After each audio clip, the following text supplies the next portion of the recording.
Next is workplace violence. So, this is basically a major health and safety issue over recent years. The threat of violence and harassment impact mental health, stress, and it also impacts the productivity of workers.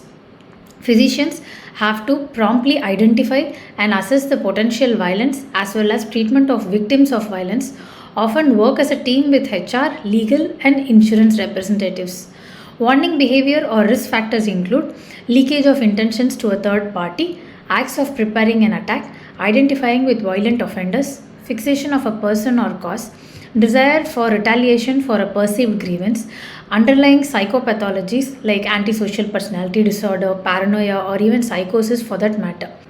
So, how do we prevent violence? Basically, gathering information about the act is very important. Whether was there any personal agenda that was behind there, what led to this, what were the triggering events, that is very important.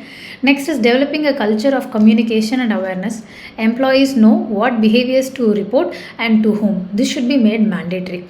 And the next is clear policies where the harassment, intimidation, violent threats, and violence should be reported, and all these policies should be clearly communicated.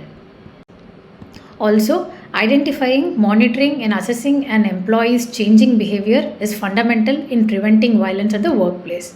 A threat assessment team should be formed. It should consist of staff members, including the occupational physician. Threat assessments are typically conducted by psychologists or psychiatrists who have specialty training in assessing the potential for violence.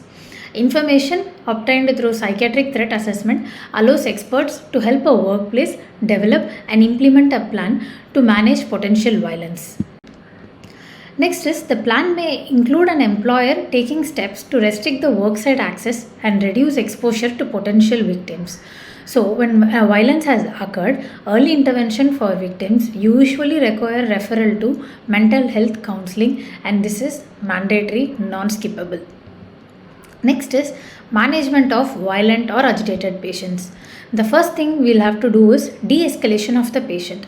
It simply means offering reassurance, simplifying communication, demonstrating empathy, ignoring challenging arguments, and offering oral medication or food. It is attempted first when safe and appropriate before considering restraints. Next is physical or chemical restraint.